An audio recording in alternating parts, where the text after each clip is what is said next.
नमोस्तु नमोस्तु। नमो अरिहंताणं नमो सिद्धाणं नमो ऐर्याणं नमो वज्रायाणं नमो लोवे सव्यसागुणं वन्दे तु सव्यसिद्धे धुवमनोमं गलिं पत्ति उच्चामि समय पाहुड मृणमो सुध केवली भणिदम् नमः समय साराय स्वानुभूत्या चकासते चेत स्वभावाय भावाय सर्वभावांतरच्चिदे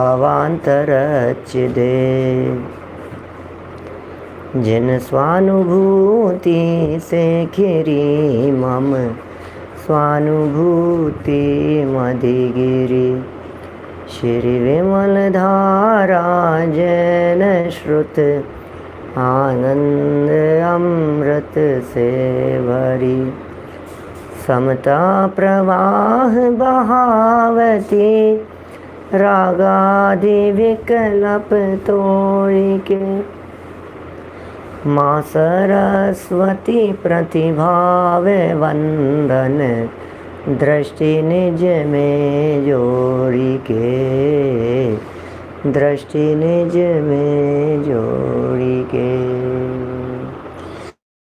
ग्रंथाधिराज समयसार जी यहाँ विराजमान हैं।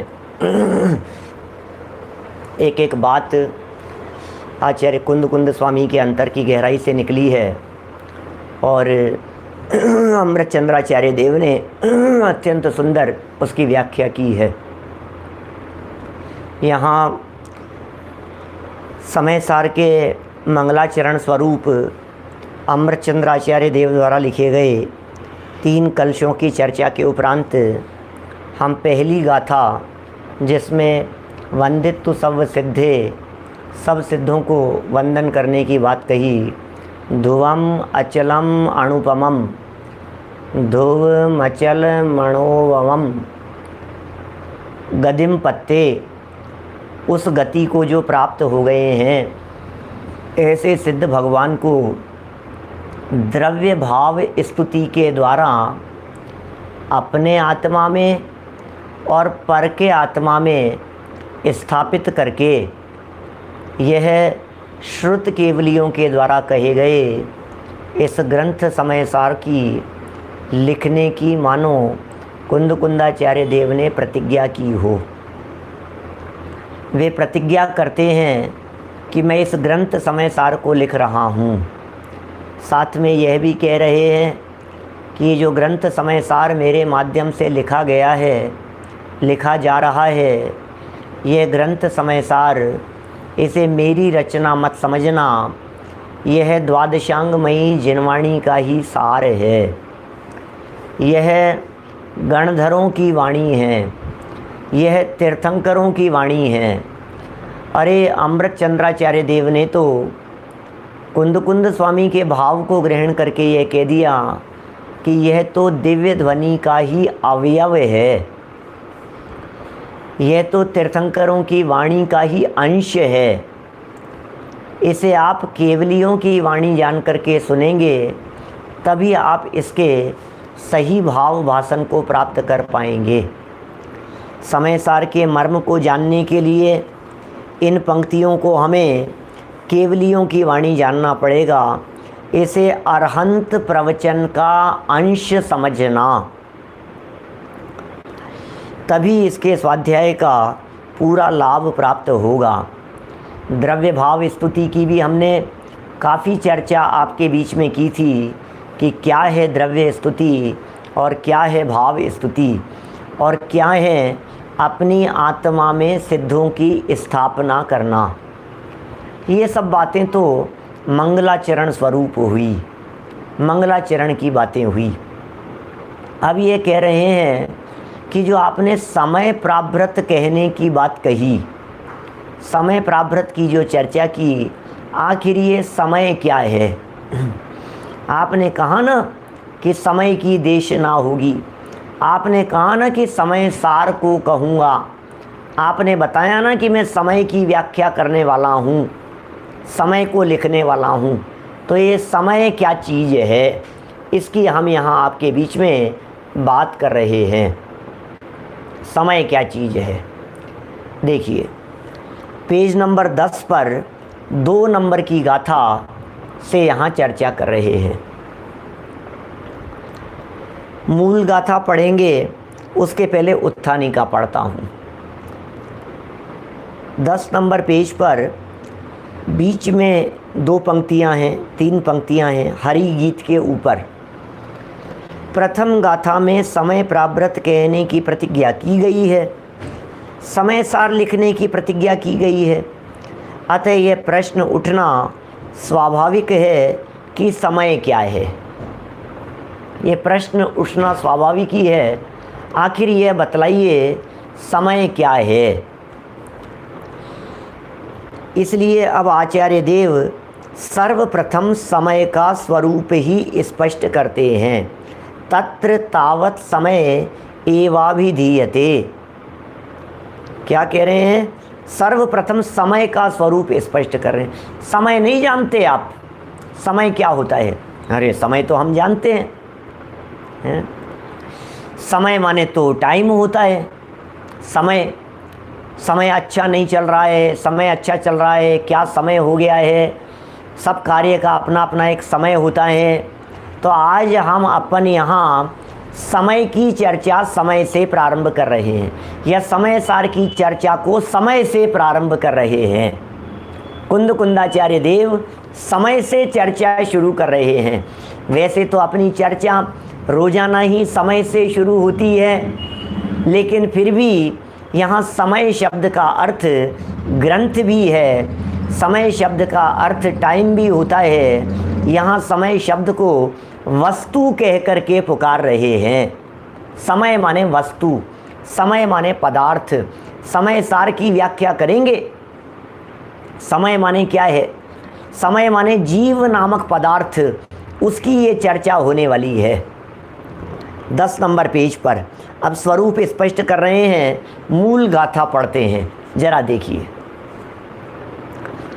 जीवो चरित दंसण नाण ठिदो तम ही ससमय अम जान भोगल कम पदेश ठिदम च तम जान पर समयम सद्ज्ञान दर्शन चरित परिणत जीव ही है स्वसमय जो कर्म पुद्गल के प्रदेशों में रहे वे पर समय। सद्ज्ञान परिणत जीव ही है स्वसमय। सद्ज्ञान दर्शन चरित्र जीव, दर्शन ज्ञान और चरित्र में जो परिणमित जीव ही है वही स्वसमय है, और जो कर्म पुद्गल के प्रदेशों में रहे वे पर समय। भाई साहब ध्यान दीजिएगा, ये समय सार ग्रंथ लिख रहे हैं कुंद कुंदाचार्य देव। ये समय नहीं बतला रहे, ये समय सार नहीं बतला रहे। इन्होंने तो डायरेक्ट स्व समय और पर समय की चर्चा कर दी। स्व समय क्या होता है और पर समय क्या होता है? अरे भाई, स्व समय और पर समय में क्या दम है? ये तो हम आए दिन प्रयोग करते रहते हैं, भैया अभी तो अपना टाइम चल रहा है, अपना टाइम आएगा। हाँ, तो अपना टाइम स्व समय है और अभी उसका टाइम चल रहा है, वो पर समय है। ऐसा पर समय माने क्या है? दूसरे का समय। स्व समय माने क्या है? अपना समय। तो अपने टाइम का नाम स्व समय, दूसरे के टाइम का नाम पर समय नहीं भैया। यहाँ कुंद कुंदाचार्य देव कह रहे हैं सद्ज्ञान दर्शन चरित्र, सम्यक ज्ञान, सम्यक दर्शन और सम्यक चारित्र, इनमें जो परिणमित आत्माएं हैं, इसका मतलब रत्नत्रय से जो संपन्न आत्माएं हैं उसे स्व समय कहा गया है। और जो रत्नत्रय से रहित आत्माएं हैं, कर्म पुद्गल के प्रदेशों में रहने वाले, पुद्गल के प्रदेशों में रहने वाले, पुद्गल में एकत्व ममत्व करने वाले, उन्हें पर समय कहा गया है। अमृत चंद्राचार्य देव को विकल्प आया कि यहाँ स्वामी स्व समय और पर समय की चर्चा तो कर रहे हैं, लेकिन समय माने क्या होता है ये भी जगत के जीवों को बताना चाहिए, पता होना चाहिए। क्योंकि समय का ही पता नहीं हो तो फिर स्व समय और पर समय का क्या होगा। तो पहले समय का तो पता होना चाहिए। तो उन्होंने समय बताना शुरू किया, समय माने क्या होता है। जरा देखिए नीचे, पद्यानुवाद हमने पढ़ लिया है, मूल गाथा पढ़ ली है, अर्थ पढ़ करके आगे बढ़ेंगे। जो जीव दर्शन ज्ञान एवं चरित्र में स्थित हैं, क्या जो जीव दर्शन ज्ञान एवं चरित्र में स्थित हैं उन्हें स्व समय जानो। ये रत्नत्रय संपन्न जीवों की चर्चा चल रही है। क्या रत्नत्रय संपन्न जीव ही स्व समय हैं, और जो पुद्गल कर्म के प्रदेशों में स्थित हैं उन्हें पर समय जानो। भैया शब्दों को थोड़ा सा भाव भाषण पूर्वक समझते चलना, ये बातें क्या कही जा रही है। स्व समय माने क्या है और पर समय माने क्या है। बहुत सारी बातें नई नई होगी, लोगों के लिए नई नई होगी, लेकिन कोई बात नहीं, शब्द नए होंगे, उन शब्दों को समझते जाना है, अपने उपयोग में बैठाते जाना है ना। अशोक सोगानी जी साहब देखिए क्या कह रहे हैं यहाँ। स्वभाव में स्थित जीव स्व समय है, दर्शन ज्ञान चारित्र ये स्वभाव है, रत्नत्रय ये स्वभाव है, रत्नत्रय ये स्वभाव परिणमन है। तो स्वभाव में स्थित जीव ये स्व समय हो गए, और परभाव में स्थित जीव ये पर समय है। ये प्रभाव क्या है, क्या ये प्रभाव क्या चीज़ है। प्रभाव माने है विभाव भाव, प्रभाव माने है रागादि परिणाम। पर के लक्ष्य से उत्पन्न होने वाले भावों को परभाव कहते हैं, और स्व के लक्ष्य से उत्पन्न होने वाले भावों को स्वभाव कहते हैं। पर के लक्ष्य से जब यह समय परिणमन करता है तो उसे पर समय कहते हैं, और स्व के लक्ष्य से जब यह समय परिणमन करता है तो उसे स्व समय कहते हैं। क्या समय माने होता है आत्मा, समय माने होता है द्रव्य, समय माने होता है पदार्थ, समय माने है जीव नामक पदार्थ। अभी अमृतचंद्र स्वामी नीचे व्युत्पत्ति करने वाले हैं समय की। समय माने क्या है। स्व समय और पर समय दोनों अवस्थाओं में व्यापक प्रत्येक आत्मा वही समय है। स्व समय में भी और पर समय में भी, दोनों ही अवस्थाओं के अंदर जो व्यापक है, जो व्याप्त रहने वाला है, वह आत्मा, वह प्रत्येक आत्मा ही समय है। उसे समय कह करके पुकारना चाहिए। अरे मैं इसकी व्याख्या दूसरे प्रकार से करूं तो ऐसा कह सकता हूं, वही समय समय समझना जो समय समय सार में लगा, वही सच में समय है। समय मतलब टाइम, उस टाइम को ही अपना टाइम समझना, जो टाइम अपने स्वरूप को जानने पहचानने में लगा। जो समय अपने स्वरूप को जानने पहचानने के बाहर निकल गया, हम उसे क्या टाइम कहें, क्या समय कहें। वो समय नहीं, वो तो समय की बर्बादी है। पर को जानने में जब उपयोग लगता है, पर पदार्थों की तरफ जब हमारी दृष्टि दौड़ती है, तो पर की तरफ दौड़ती हुई दृष्टि का नाम तो पर समय है। पर की तरफ दौड़ती हुई दृष्टि का नाम तो समय की बर्बादी है। अरे नहीं नहीं, समय, समय का सदुपयोग हो गया भाई साहब, समय का सदुपयोग हो गया। अरे स्व समय में ही समय का सदुपयोग है, पर समय में तो निरंतर समय का दुरुपयोग है। इसलिए पर समयपन को छोड़िए और स्व समय हो जाइए। स्व समय माने रत्नत्रय से परिणत आत्मा, स्व समय माने अपने त्रिकाली ध्रुव आत्म तत्व को जानने पहचानने रूप परिणमित आत्मा, उसका नाम स्व समय है। स्वयं माने मैं, आत्मा, समय, समय माने आत्मा, स्व समय, जिस आत्मा ने स्वयं को स्वयं स्वीकार किया वो स्व समय, और जिस आत्मा ने पर को स्वयं रूप से स्वीकार किया वो पर समय। क्या कहा भाई साहब? जिस आत्मा ने स्वयं को, जिस आत्मा ने स्वयं को स्वयं रूप से स्वीकार किया वो स्व समय। ठीक है ना? क्या कहा?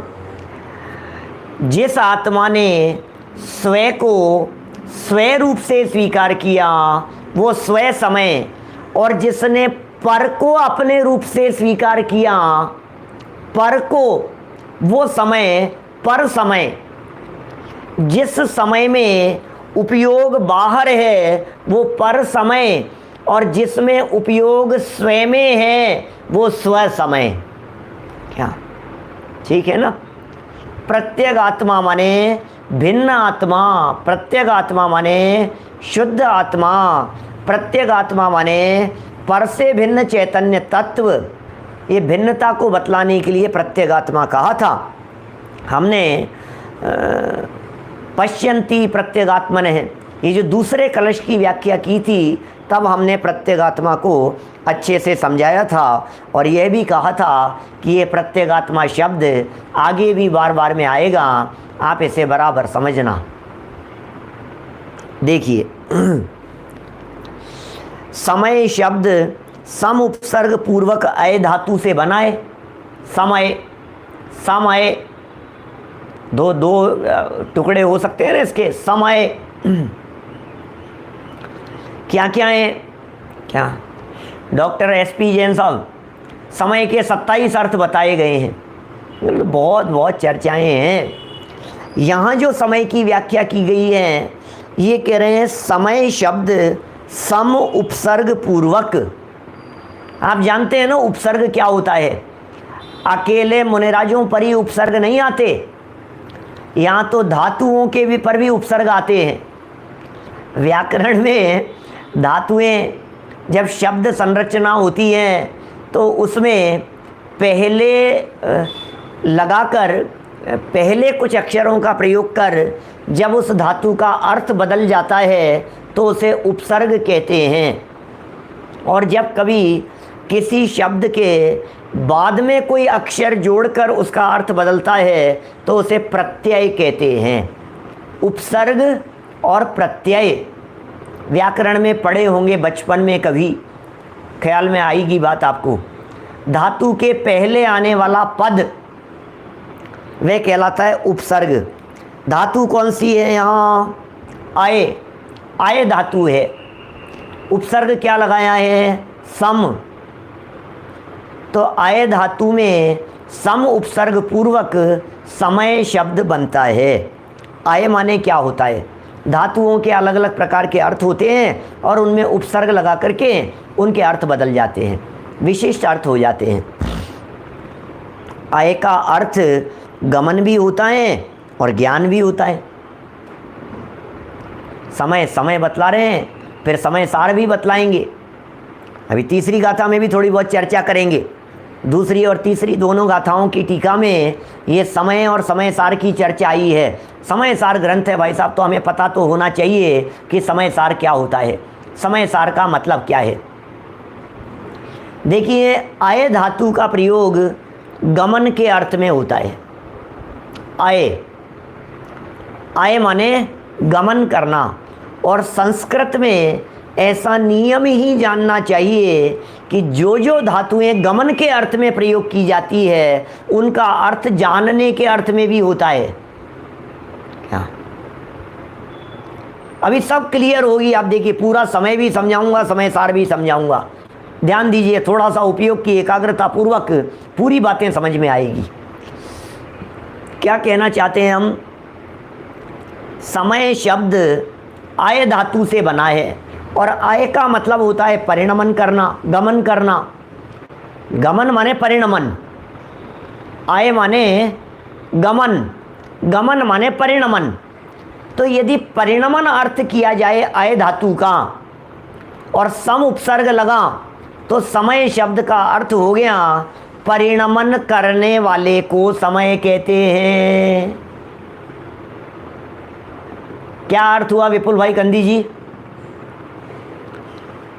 परिणमन जिसमें होता हो उसे समय कहते हैं। इस तरह से समय शब्द का अर्थ होता है पदार्थ, इस तरह से समय शब्द का अर्थ होता है वस्तु। समय माने हैं द्रव्य, समय के अंदर 6 द्रव्य आ गए। क्या समय माने क्या है? 6 द्रव्य, उसका नाम है समय, क्योंकि जो जो परिणमन करे उसका नाम समय है। तो समय माने 6 द्रव्य। अब सुनिए, पूछ रहे हैं समय माने द्रव्य कैसे? समय का अर्थ द्रव्य ऐसे हो गया कि सम उपसर्ग पूर्वक आय धातु है ना, सम उपसर्ग पूर्वक आय धातु है, सम आय, सम आय। तो आय माने होता है परिणमन करना, गमन करना, परिणमन करना, ये आय का अर्थ होता है। तो यदि समय का अर्थ परिणमन करना माना जाए, गमन करना माना जाए, तो 6 ही द्रव्य चूंकि परिणमन करते हैं, इसलिए समय का अर्थ द्रव्य हो गया, 6 द्रव्य हो गया। क्या फिर अब सार क्या है? बोले 6 द्रव्यों में सारभूत तो अकेला आत्मा है, इसलिए समय सार का मतलब आत्मा हो गया। क्या समय माने 6 द्रव्य, और उन 6 द्रव्यों में सारभूत कौन है? बोले जीव द्रव्य। तो 6 द्रव्यों में जो सारभूत जीव हैं उसका नाम है समय सार। जीव तत्व वो समय सार हो गया।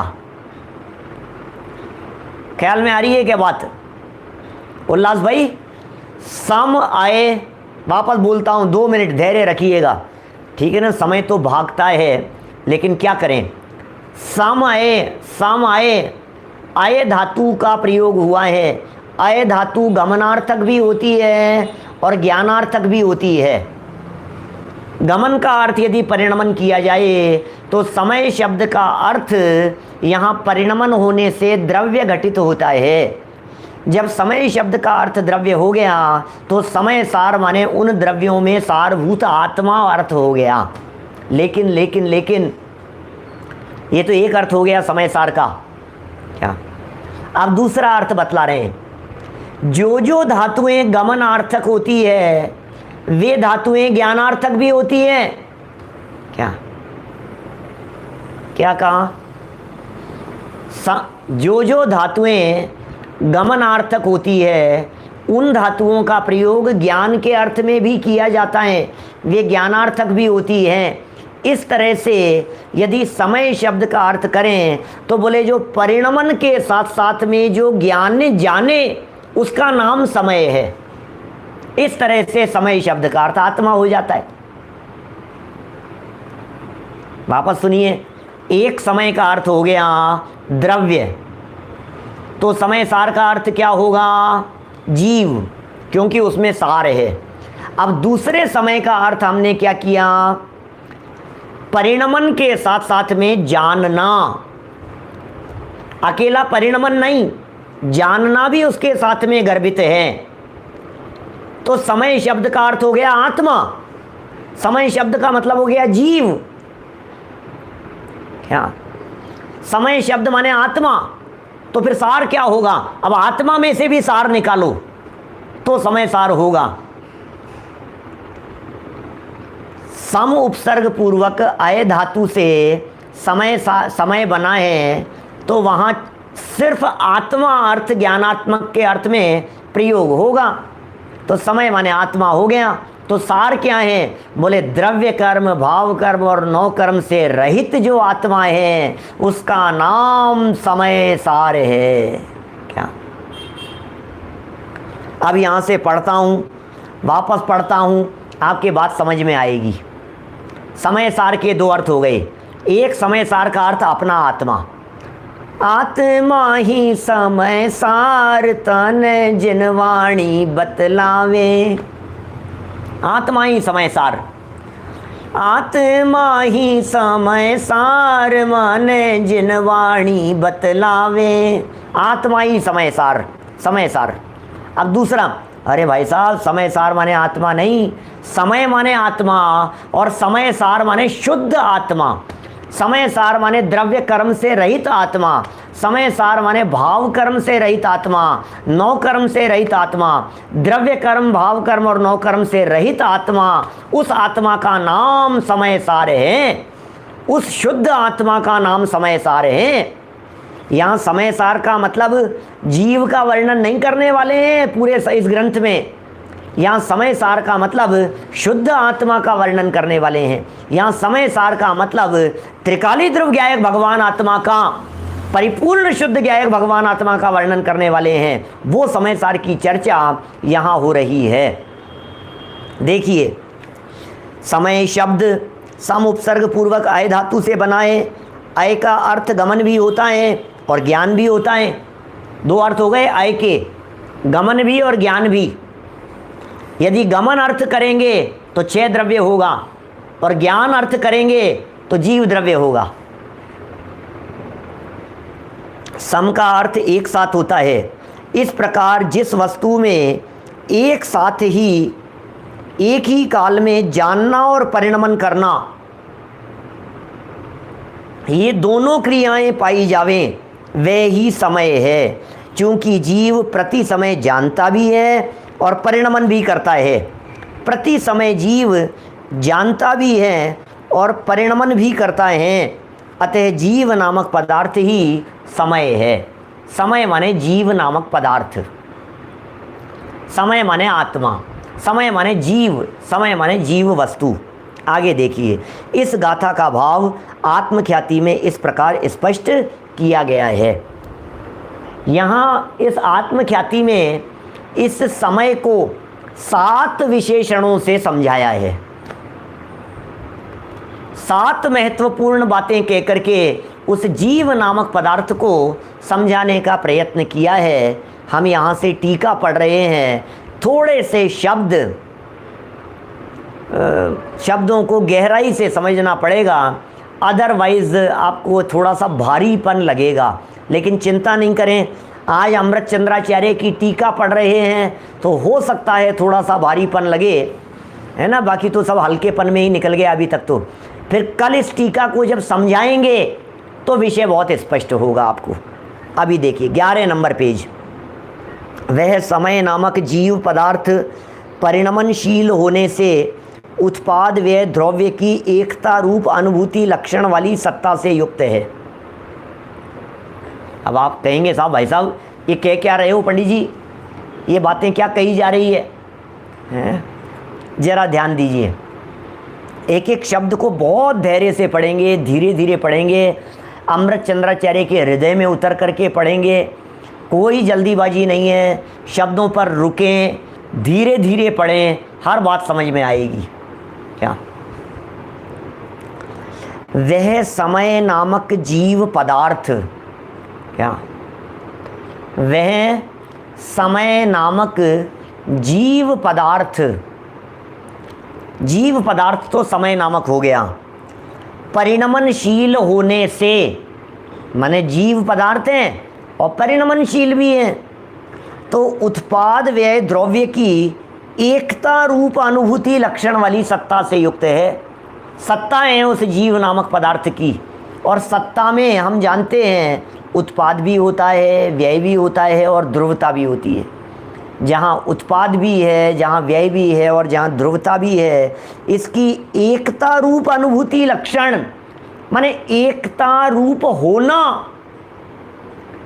उत्पाद व्यय ध्रुवता, इन तीनों से सहित होना ही, यही उसकी अनुभूति है। इसे ही अनुभूति कह करके पुकारा है। यहाँ कोई अनुभूति, कोई आत्मानुभूति की चर्चा नहीं है। द्रव्य सदा काल उत्पाद व्यय और ध्रुवता से सहित ही है। यह लक्षण जिसका है उस सत्ता से युक्त है।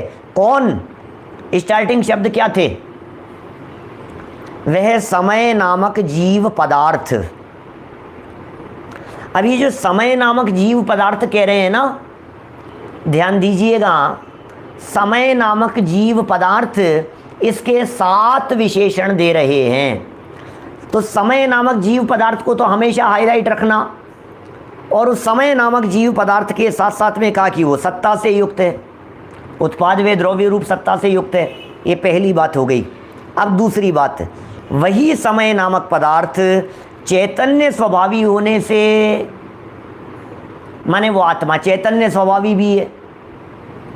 समय नामक पदार्थ वो चैतन्य स्वभावी भी है, नित्य उद्योत रूप निर्मल दर्शन ज्ञान ज्योति स्वरूप है। नित्य उद्योत रूप है माने सदा प्रकाशमान है, चैतन्य स्वभावी। बिल्कुल हंसी मजाक नहीं, कोई रोचकता नहीं, सिर्फ स्वरूप को यहाँ बतला रहे हैं। वस्तु स्वरूप को देखिए आप, चैतन्य स्वभावी होने से माने चेतना जिसका स्वभाव है, ज्ञान दर्शन जिसका स्वभाव है, वो नित्य उद्योत रूप निर्मल माने पवित्र दर्शन ज्ञान ज्योति रूप है। दर्शन ज्ञान ज्योति स्वरूप है, दर्शनपना भी और ज्ञानपना भी, और सदा प्रकट प्रकाशमान है। इसके लिए नित्य उद्योत शब्द का प्रयोग किया है। ठीक है ना, ये दूसरा विशेषण हो गया। अब तीसरा विशेषण देखिए, किसके लिए? समय नामक जीव पदार्थ के लिए। तीसरा विशेषण, अनंत धर्मों के अधिष्ठाता रूप एक धर्मी होने से जिसका द्रव्यत्व प्रकट है। ओहो, नरेंद्र बाकलीवाल जी साहब ये कह रहे हैं जिसका एक जीवत्व प्रकट है, एक द्रव्यत्व प्रकट है, अनंत धर्मों के अधिष्ठाता रूप होने पर भी अनंत रूप नहीं है। अनंत धर्म जिसमें फैले पसरे हुए हैं, जिसमें अनंत ज्ञान दर्शन सुखवीर्य जैसे तत्व हैं, जिसमें अस्तित्व वस्तुत्व नास्तित्व प्रमेयत्व अस्तित्व नास्तित्व नित्य अनित्य एक अनेक भेद अभेद, ऐसे अनंत गुण, ऐसे अनंत धर्म, ऐसी अनंत शक्तियाँ, ये एक धर्मी रूप से इन सब का अधिष्ठाता होकर के अनंत रूप नहीं है। क्या क्या कह रहे हैं? अनंत धर्मों का अधिष्ठाता। अधिष्ठाता किसे कहते हैं? मालिक। अधिष्ठाता किसे कहते हैं? स्वामी। खंड खंड होकर के भी अखंड है। आइए जैन साहब, खंड खंड होकर के भी अखंड है, अभेद हैं, सदा एक रूप हैं। ये कह रहे हैं अनंत धर्मों के अधिष्ठाता। कौन है भाई साहब इनका अधिष्ठाता? ये जो अनंत धर्म दिखाई दे रहे हैं, इन सब का अधिष्ठाता कौन है? बोले एक द्रव्य। एक द्रव्य की चर्चा चल रही है, वो द्रव्यत्व जिसका प्रकट है। ये तीसरे नंबर का पॉइंट हुआ। पॉइंट नंबर 3, अभी इसकी चर्चा, अभी तो सिर्फ अमृत चंद्राचार्य की पंक्तियों का अर्थ पढ़ रहे हैं, व्याख्या तो नीचे करेंगे ज्ञायक भाव प्रबोधनी में, पेज बदल करके। देखिए चौथा पॉइंट, क्रम और अक्रम से प्रवृत्त होने वाले, बड़े गजब का प्रयोग है सर्राफ साहब, बड़ा गजब का प्रयोग है पाटनी जी। क्रम और अक्रम से प्रवृत्त होने वाले, विचित्र स्वभाव को धारण करने वाला होने से जो गुण पर्याय वाला है, समय नामक पदार्थ गुण पर्याय वाला है। ये समय नामक पदार्थ में गुण भी है, समय नामक पदार्थ में पर्याय भी हैं। क्या माने? ये समय नामक पदार्थ गुण पर्याय के समुदाय वाला है। क्रम अक्रम से प्रवृत्त होने से, बड़ा गजब का प्रयोग है। गुण और पर्याय के लिए यहाँ क्रम अक्रम शब्द का प्रयोग कर रहे हैं। क्रम शब्द का प्रयोग पर्याय के लिए है, अक्रम शब्द का प्रयोग गुणों के लिए है। आप जानते होंगे पर्याय क्रम से होती हैं और गुण सदा काल रहते हैं। गुणों को हमारे यहाँ जिनागम में सहवर्ती पर्याय कह करके पुकारा है। उल्लास भाई, प्रमाण वाले द्रव्य की चर्चा चल रही है। गुणों को हमारे यहाँ कैसा कह करके पुकारा है? सहवर्ती पर्याय। और पर्याय कैसी होती है? क्रमवर्ती होती है। गुणों में क्रम नहीं है, पर्यायों में क्रम है। पर्याय एक के बाद एक के बाद एक के बाद एक होती हैं, वे होती है पर्यायें। गुण में ज्ञान पहले के दर्शन पहले, चारित्र पहले, बोले कोई आगे पीछे नहीं है, सब एक साथ है। नहीं साहब, ज्ञान तो टॉप फ्लोर पर होगा, दर्शन थोड़ा सा नीचे उतर करके आंखों में, ज्ञान तो यहाँ है साहब, यहाँ पे ऊपर, फिर दर्शन थोड़ा सा नीचे आ गया, फिर चारित्र और यहाँ हो गया हाथ पाँव में, यहाँ चारित्र हो गया। अरे नहीं भाई, ऐसा कोई क्रम नहीं है। क्या? तो गुणों में क्रम नहीं होता, पर्यायों में क्रम होता है। तो क्रम और अक्रम माने गुण पर्यायवद द्रव्यम, ऐसा कहना चाह रहे हैं। पर्याय और गुण दोनों को मिलाकर के बात करना चाह रहे हैं। देखिए, तो इस तरह से गुण पर्याय वाला है। स्वपर के प्रकाशन में समर्थ होने से, कौन से नंबर का पॉइंट आ गया? 5वां पॉइंट। स्वपर के प्रकाशन में समर्थ होने से समस्त पदार्थों को प्रकाशित करने वाली एक रूपता प्राप्त की है, जिसने क्या अन्य द्रव्य एक रूपता प्राप्त की है। स्वपर प्रकाशन समर्थ, स्वपर प्रकाशन समर्थ, 5वें नंबर के पॉइंट की चर्चा चल रही है। स्वयं और पर के प्रकाशन में जो समर्थ हैं, माने समस्त पदार्थों को प्रकाशित करने वाली। लेकिन गजब की बात है, सारे जगत के पदार्थों को प्रकाशित करते हुए भी एक रूप है। अनेक पदार्थों को प्रकाशित करते हुए भी अनेक रूप नहीं है। अनेक पदार्थों को प्रकाशित करते हुए भी एक रूप है। अन्य द्रव्यों के जो विशेष गुण हैं, ऐसे अब ये आगे वाला पॉइंट, अन्य द्रव्यों के जो विशेष गुण हैं, जीव को छोड़कर बाकी गुणों के विशेष गुणों को देखना, बाकी द्रव्यों के विशेष गुणों को। अवगाहन हेतुत्व समझ में आ रहा होगा। अवगाहन हेतुत्व आकाश का विशेष गुण है। गति हेतुत्व धर्म द्रव्य का विशेष गुण है।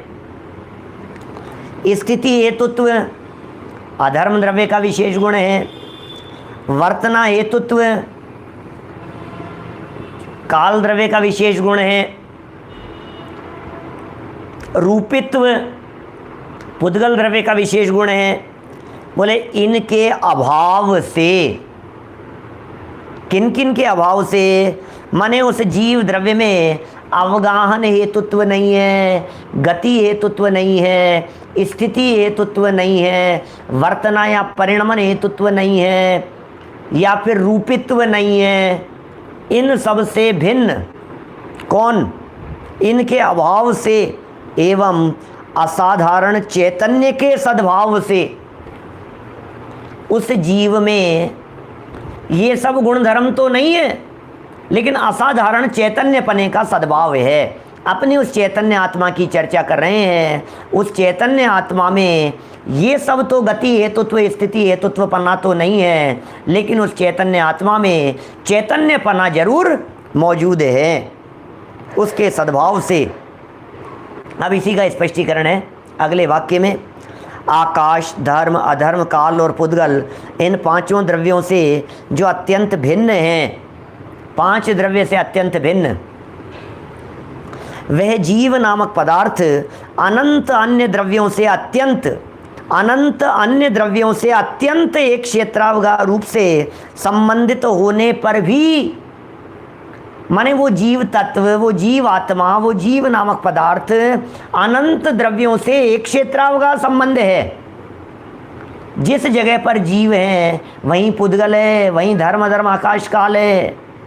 अनंत द्रव्यों के साथ एक क्षेत्रावगाह संबंध होने पर भी अपने स्वरूप से न छूटने के कारण, अरे अरे दुनिया देख रही है वहीं धर्म धर्म आकाश काल है।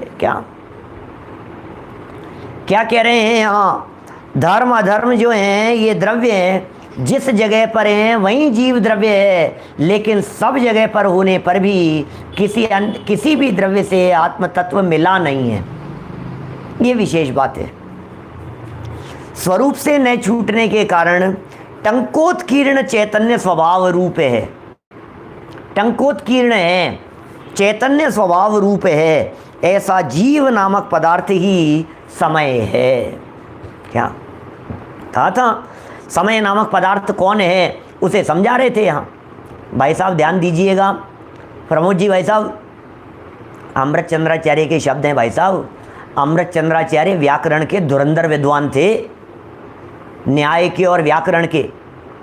अमृतचंद्राचार्य जो इनकी जो व्याकरण है, इनकी जो शैली है, बहुत प्रौढ़ शैली है इनकी अमृतचंद्राचार्य देव की। जितना सरल ग्रंथ है, टीका उससे उतनी ही कई गुना ज़्यादा जटिल है। शब्द बहुत विद्वत्तापूर्ण है इनकी टीका, लेकिन आप घबराएं नहीं, हम लोग कोई विद्वान नहीं है यहाँ। क्या हम लोग यहाँ विद्वान नहीं हैं, हम तो भैया सरल भाषा से पढ़ने वाले हैं। तो अमृतचंद्राचार्य की पंक्तियों को आज अपन यहाँ रीडिंग कर रहे हैं और ज्ञायक भाव प्रबोधनी में इस बात को समझाया गया है, उसे अपन बराबर देखेंगे। 7वां पॉइंट है कि सब द्रव्यों के साथ एक क्षेत्रावगाह संबंध होने पर भी उनसे भिन्न रहता है। क्या उनसे मिल नहीं गया है, ये 7वां बिंदु है। एक क्षेत्रावगाह संबंध होने पर भी उनसे पृथक। ख्याल में आ गई 7वां पॉइंट क्या है? ये जो लिखा ना अपन ने, एक क्षेत्रावगाह संबंध वाला, ये 7वां बिंदु समझना। पर मतलब प्रवचन सारे उसकी पंचास्तिकाय की गाथा आती है, बहुत सुंदर गाथा है।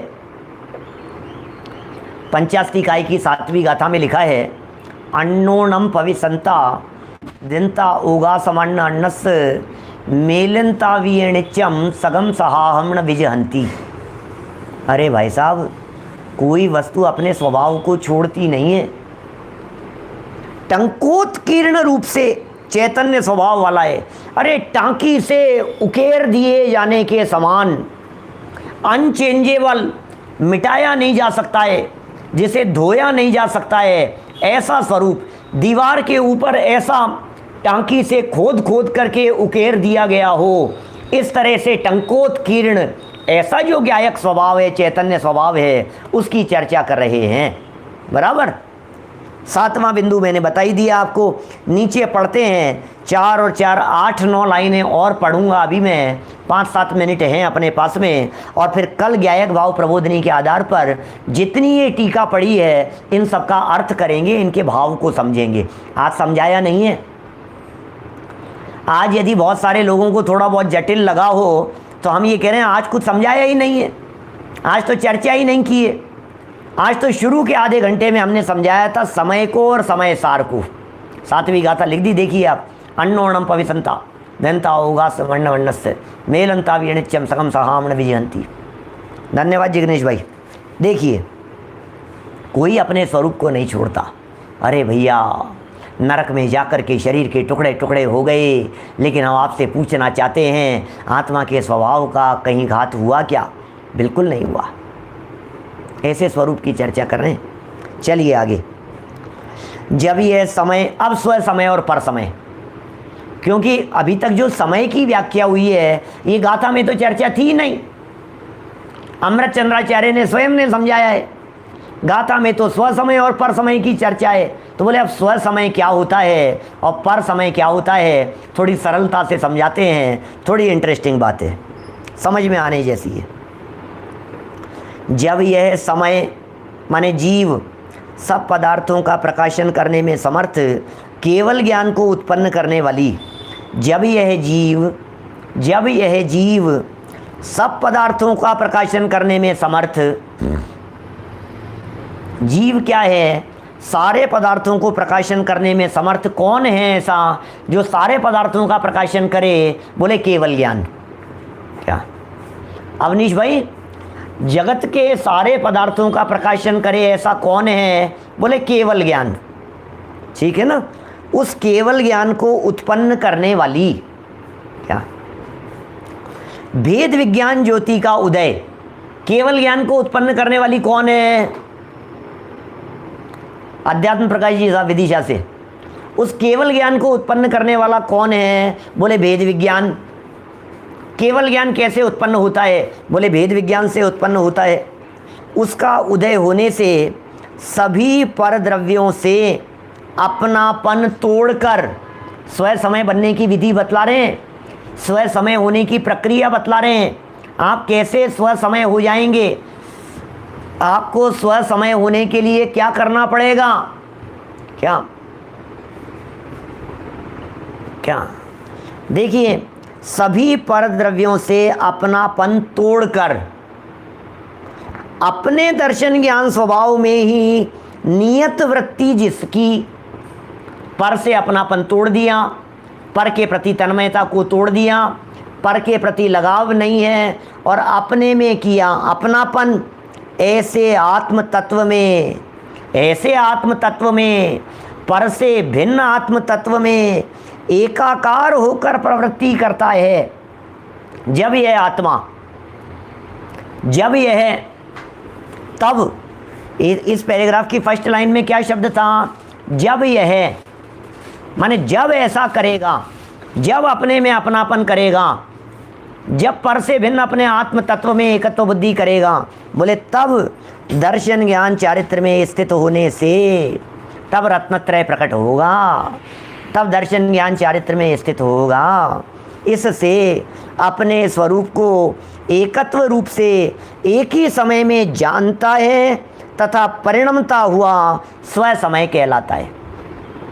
अपने आप को जाने और दर्शन ज्ञान चारित्र रूप से स्वयमेव परिणमन करे, तो ये जानता हुआ जब ये परिणमन करता है तब ये जीव स्व समय कहलाता है। ये स्व समय की व्याख्या हुई। स्व समय माने रत्नत्रय संपन्न, स्व समय माने अपने आत्मा के साथ में अभेद एकाकार रूप से परिणमन, उसका नाम स्व समय। अजय सोगानी जी साहब, बिल्कुल ख्याल में आ रहा होगा, बिल्कुल कठिन नहीं है। पंकज जी गोदा साहब, बहुत सरल हैं। जब ये जीव उपयोग को पर से हटाकर अपने आत्मा के साथ में तादात्म्य करके रत्नत्रय से संपन्न होता है, सम्यक दर्शन ज्ञान चारित्र से संपन्न होता है, अपने में अपनापन करता है, शुद्ध रूप परिणमन करता है, मोक्ष मार्गी हो जाता है, तब इसे स्व समय जान, तब इसे स्व समय जानना चाहिए। बहुत सरल है। क्या माने, मुझे लगता है इससे ज़्यादा सरल और क्या बातें हो सकती है। कितनी सरल बातें कह रहे हैं, मुकेश वखारिया जी साहब। देखिए, जब यह जीव, अपर समय की व्याख्या कर रहे हैं, स्व समय हो गया, अपर समय क्या होता है? जब यह समय माने जीव अनादि अविद्या रूपी हो, जब यह जीव अनादि काल से अविद्या, अविद्या माने खोटे संस्कार, अविद्या माने खोटा ज्ञान, अविद्या माने खोटे रूप से परिणमन। क्या प्रकाश जी छावड़ा साहब ये कह रहे हैं, जब यह अनादि अविद्या रूप, फिर उदाहरण दे दिया बीच में, केले के मूल की गांठ के समान। केला होता है ना, केला, बनाना, उसकी जो मूल है माने जड़, जड़ में उसके गांठ होती है।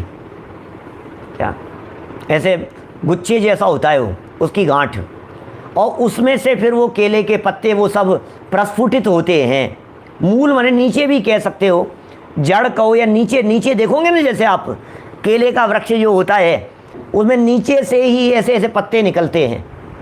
कोई बहुत ऐसा, मतलब केला जो होता है, केले का जो मूल है, उस मूल की गांठ के समान परिपुष्ट मोह के उदयानुसार प्रवृत्ति की अधीनता से, मोह की अधीनता है, क्या करें, मोह हावी हो रहा है दिलो दिमाग पर। दर्शन ज्ञान स्वभाव से नियत वृत्ति रूप आत्म तत्व से अपनापन जिसने तोड़ दिया है। स्वभाव तो था ज्ञान दर्शन, स्वभाव तो था ज्ञान दर्शन, और आत्म तत्व था ज्ञान दर्शन मय। ये कह रहे हैं उससे अपनापन तोड़ दिया जिस व्यक्ति ने, उसके प्रति अपनापन नहीं है। ऐसे परद्रव्य के निमित्त से, भाई साहब पुस्तक होना बहुत ज़रूरी है सबके पास में, ग्रंथ होना बहुत ज़रूरी है। और दृष्टि हमारी ग्रंथ की उस लाइन पर होनी चाहिए, टिकी रहनी चाहिए जहाँ पढ़ा जा रहा है, तो बात बराबर ख्याल में आएगी। ये कह रहे हैं उसमें अपनापन तोड़कर, आत्मा से अपनापन तोड़कर परद्रव्य के निमित्त से उत्पन्न मोह राग द्वेषादि भावों में एकता रूप से लीन होकर प्रवृत्त होता है। ये पर समय की चर्चा चल रही है। अपने से अपनापन तोड़ दिया तो किस में अपनापन किया, ये बतलाइए संजय जी साहब, विदिशा। ये कह रहे हैं अपने में अपनापन तोड़ दिया, तो तुम सच बतलाओ अपनापन किस में किया? बोले पर में किया, मोह एक राग द्वेषादि भावों में किया, विकारी भावों में किया, पर द्रव्यों में अपनापन किया।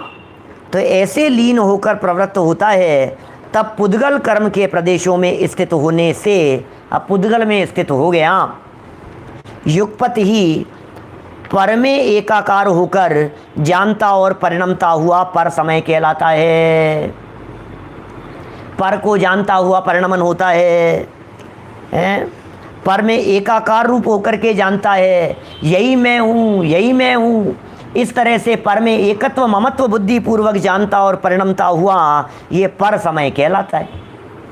स्व समय और पर समय की व्याख्या की है। समय माने द्रव्य और समय माने आत्मा। कल करेंगे इसकी चर्चा, अभी तो टीका पढ़ी है आज तो अपन ने, आज कुछ समझाया नहीं है इनके बारे में कुछ भी। क्या पर समय माने बहिरात्मा कह सकते हैं, बिल्कुल पर्यायवाची है।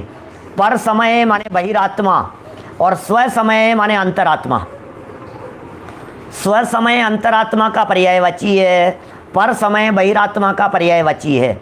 बहिर्मुख या पर है दृष्टि जिसकी, वो पर समय है, और स्व पर जिसकी दृष्टि है वो स्व समय है। तो इस प्रकार इस समय की माने जीव की स्व समय और पर समय, ये द्विविधता, दोपना प्रकट होता है। इस तरह अपन ने यहाँ ये मूल जो अमृत चंद्राचार्य के शब्द थे, अभी तक हमने यहाँ मूल अमृत चंद्राचार्य के शब्दों को पढ़ा है। अभी हमने यहाँ आत्मख्याति को पढ़ा है। अब इस आत्मख्याति के मर्म को ज्ञायक भाव प्रबोधिनी में जिस तरह से व्यक्त किया है, उसे अपन कल यथा समय पढ़ करके इस गाथा को संपन्न करेंगे। अभी की बात को हम यहीं विराम देते हैं। 10 लक्षण संबंधी सूचना मैं आप लोगों को दे रहा हूँ, अन्य लोगों को भी आप सूचित करें। 10 लक्षण पर्व के महामंगलमय प्रसंग पर प्रातःकाल हम 10 लक्षण पूजन करने वाले हैं। पवैया जी का 10 लक्षण विधान करने वाले हैं। नित्य नियम पूजनों में 3 पूजन हम रोजाना करेंगे। एक किसी तीर्थंकर की पूजन करेंगे, एक हम पंचमेरु और नंदीश्वर की पूजन में से करेंगे, और एक पूजन हम 10 लक्षण धर्मों की करेंगे। सुबह 8 बजे की कोशिश कर रहे हैं, वैसे समय 8:15 का रखा है विनय पाठ से लेकर के। तो ये जब तक भी ये विधान पूरा होगा, माने 9:15 बजे तक या 9:20-25 तक ये विधान पूरा होगा, मान लीजिए आप। तो सुबह का ये प्रातःकालीन पूजन का कार्यक्रम, और उसके बाद में हम ये जो समय सार चल रहा है, इसी समय सार को 10 लक्षण पर्व के अवसर पर नियमित चलाएंगे। जिस 10 लक्षण पर्व में हमारे 10 लक्षण के नवीन श्रोताओं की दृष्टि से हम चर्चा करेंगे चौथी गाथा की। चौथी, पांचवी, छठी गाथा का भाव है, अब जितनी चल पाएगी चौथी पांचवी तो होगी ही, छठी तक भी पहुंचने का प्रयत्न करेंगे। ये प्रातःकालीन कार्यक्रम, दोपहर में बहुत विशेष कार्यक्रम 10 लक्षण पर्व के अवसर पर दोपहर में 2 से लेकर के लगभग 3:30 तक 1.5 घंटे तत्वार्थ सूत्र के एक अध्याय की व्याख्या। 2 से 3:30 तक तत्वार्थ सूत्र के एक अध्याय की व्याख्या। लगभग 1 घंटा 25 मिनट, 1 घंटा 30 मिनट की चर्चा करेंगे अपन। और उसके बाद 3:30 के बाद में 15 मिनट का गैप, और 3:45 से हम लेंगे प्रवचन सार ग्रंथ। 10 प्रवचनों में पूरा प्रवचन सार ग्रंथ आप लोगों को पढ़ाएंगे 3:45 बजे से। तो 2 से मतलब 2 बजे पहले आप खाने वाने से सब फ्री हो जाएंगे, निवृत्त हो जाएंगे, थोड़ा आराम करना होगा वे आराम कर लेंगे। 2 से लेकर के 3:30 तत्वार्थ सूत्र की चर्चा, और 3:45 से लेकर 4:45 तक लगभग कह सकते हैं अपन, 3:45 से 4:30 या 4:45 से 4:45 हम पूरा प्रवचन सार 10 दिन में आपको महत्वपूर्ण बिंदु आपको पढ़ाने वाले हैं। तो पूरे प्रवचन सार का अध्ययन स्वाध्याय का लाभ आपको इस 10 लक्षण पर्व के अवसर पर मिलेगा। समय आप नोट कर सकते हैं, दोबारा शाम को भी सूचना देंगे, बाद में एक आध बार और देंगे, टेलीग्राम पर और ग्रुप वगैरह पर भी डाल देंगे। रात्रि में 8 बजे हम 10 लक्षण धर्मों की चर्चा करेंगे 10 दिन के लिए, संयम प्रकाश को रोककर 10 धर्मों की चर्चा, 10 लक्षण धर्मों की चर्चा, 10 दिन अलग अलग धर्मों की चर्चा रात्रि 8 बजे वाले व्याख्यान में हम लाइव लेने वाले हैं। और उसके बाद क्योंकि ये महीने भर तक अपना 16 कारण पर्व चलता है, पूरे एक महीने ही 16 कारण पर्व चलता है, इसलिए रात्रि में 10 बजे जो टीवी के पारस चैनल पर प्रवचन चलते हैं उसमें हम 16 कारण के प्रवचन 10 लक्षण पर्व के दौरान वहाँ देने वाले हैं। तो 16 कारण के प्रवचनों का लाभ आपको वहाँ टीवी चैनल पर मिलेगा, पारस टीवी पर मिलेगा। इस तरह से ये दिन भर का कार्यक्रम है। भाव तो मेरा और भी कुछ बढ़ाने का था, लेकिन अभी इतना ही जानिए, फिर जो होगा सो होगा। अभी जनवाणी स्तुति, आप इसकी सूचना अन्य लोगों को भी दे सकते हैं। सुबह से पूजन, फिर समय सार पे प्रवचन, दोपहर में तत्वार सूत्र, फिर प्रवचन सार पे प्रवचन, रात्रि में 10 लक्षण धर्म पे प्रवचन और अति रात्रि में सोने से पहले 16 कारण भावनाओं पर प्रवचन। इस तरह से चलिए। निज निधि निज में बताई, यह अनंत उपकार है, उसके लिए जिन वाणी माँ को वंदना शतबार है, वंदना शतबार है। नमो वरिहंता।